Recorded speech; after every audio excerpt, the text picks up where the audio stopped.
Reader, have you ever felt that chill? The kind that crawls up your spine when you know something is lurking just around the corner. That's how it felt every time I loaded up TDS Tower Destiny Survive. My fingers would tremble over the keyboard, my heart thumping like a drum in a haunted house. The map I chose was Zombie City, a name that promised sleepless nights and shadowy figures. The screen would flicker to life, revealing a desolate urban landscape. Broken down cars littered the streets. Dark, empty windows stared back at me like 1,000 unblinking eyes. And from the edge of the map, they would start to come. The zombies. The first few levels were almost a trick, a cruel joke played by the game's creators. A few slow, shambling monsters would groan their way down the path. It was easy, too easy. I'd place a few basic towers, their little guns popping away, and feel a surge of confidence. I thought, I can do this. I can survive this city. But the game was just luring me in, making me feel safe. The real horror was yet to come. The city was a maze of cracked pavement and forgotten buildings, each corner a potential ambush spot for a new, more terrifying wave of the undead hordes. It was a digital graveyard, and I was its sole defender, alone against the encroaching darkness. The excitement wasn't just about winning, it was about the atmosphere.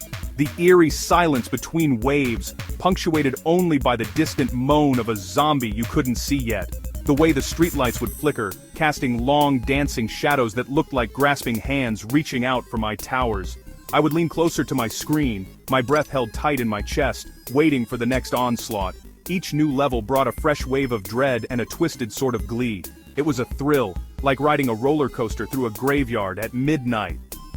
You're scared, but you never want it to stop. The city felt alive, in a dead sort of way.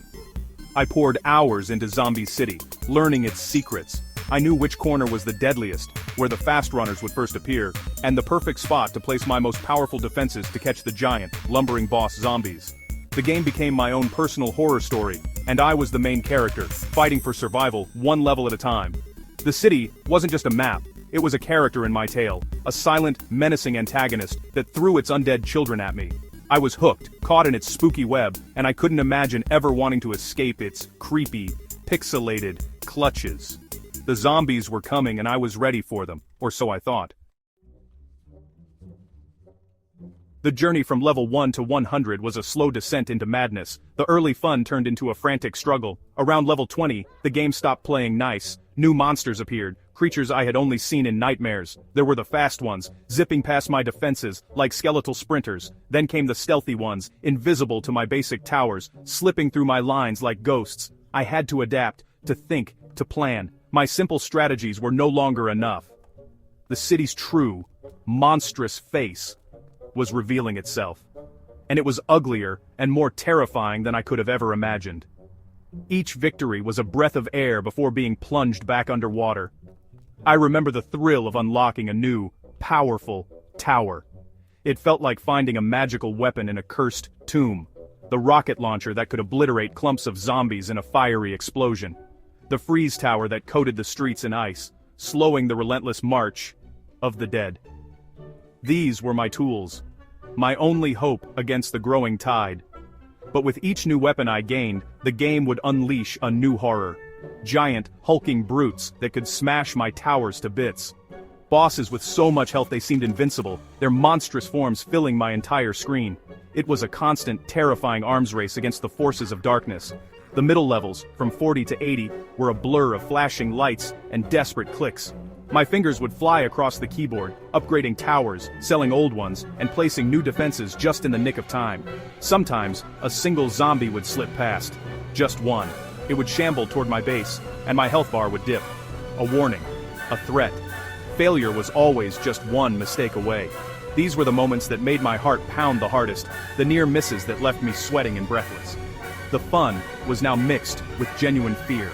The fear of losing, of letting the city fall. Reaching level 90 felt like standing on the edge of a cliff. The end was in sight, but the final stretch was the most treacherous. The game threw everything it had at me, waves of every zombie type I had ever encountered, all at once. The screen was a chaotic mess of monsters, explosions, and laser beams. My carefully constructed maze of towers was put to the ultimate test. It was no longer just a game, it was an endurance trial, a final exam of everything I had learned.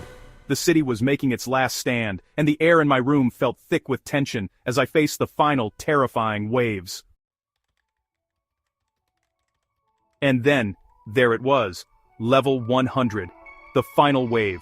The music swelled, a dreadful symphony of doom. The biggest, meanest boss zombie I had ever seen lumbered onto the screen. It was a creature of pure nightmare, a colossal beast surrounded by an army of its undead minions. My towers, now fully upgraded and glowing with power, unleashed everything they had. Rockets streaked across the sky, lasers sliced through the horde. The screen was a blinding spectacle of digital warfare. My entire defense strategy, all those hours of planning, came down to this single, epic confrontation. My palms were slick with sweat, my eyes glued to the monster's health bar. It felt like an eternity. The boss zombie crawled forward, shrugging off explosions that would have vaporized lesser creatures. My frontline towers began to crumble under its immense power. Panic set in. Was this it? Was I going to fail at the very end? I frantically sold a broken tower and placed another, a last-ditch effort to hold the line. The monster's health bar crept down, slower than a snail in molasses. It was a battle of wills, a horrifying stare-down between me and this final digital demon. Then, with one last, glorious explosion, it happened. The beast roared its final silent roar and dissolved into nothing. The wave was over. Silence. A message flashed on the screen. Victory! I had done it. I had survived Zombie City. A wave of relief washed over me, so powerful it left me feeling weak. Leaning back in my chair, I stared at the screen, at the empty, quiet streets of the city I had just saved. The thrill was immense, a jolt of pure triumph. But as the adrenaline faded, it was replaced by a strange emptiness. The fight was over. The zombies were gone.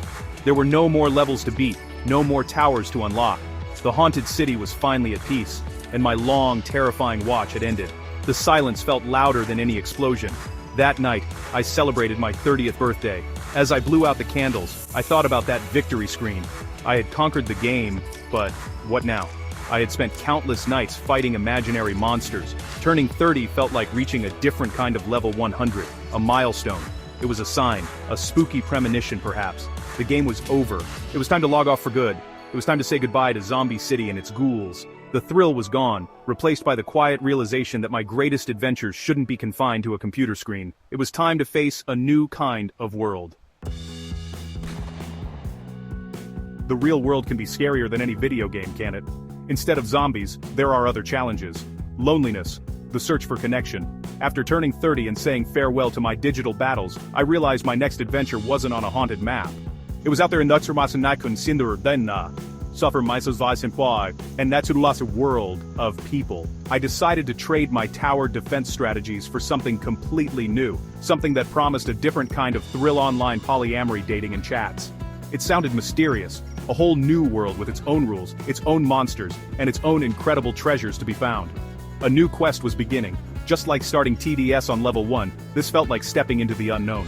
Creating a dating profile was like choosing my starting towers. I had to present myself, choose my words carefully, and hope for the best. Swiping through profiles and starting conversations felt like scouting the map for the first wave. Who would I meet? What would they be like? The anticipation, the nervousness. It was all there. Just like when I waited for the first zombie to appear. Instead of fighting for survival, I was fighting for a connection, for a chance at love and happiness forever. It was a different kind of game, but the stakes felt even higher. The excitement is surprisingly similar. In the game, unlocking a new tower was a rush. In this new world, getting a message from someone interesting gives me that same jolt of excitement. A good conversation that flows feels like successfully defending a difficult wave. There are challenges, of course. Awkward chats are like stealth zombies slipping past your defenses. But the possibility of finding not just one, but multiple meaningful connections is like imagining a victory screen that never fades. It's a quest for lasting love, a team-based adventure where everyone can win. It's a new kind of forever. So I've logged out of Zombie City and logged into a new chapter of my life. The goal is no longer to survive until level 100, but to build something real and lasting. This journey into online polyamory is my new epic campaign. It's about being open, honest, and brave enough to seek happiness in a new and exciting way. The game taught me how to face challenges and celebrate victories. Now, I'm using that courage to find love.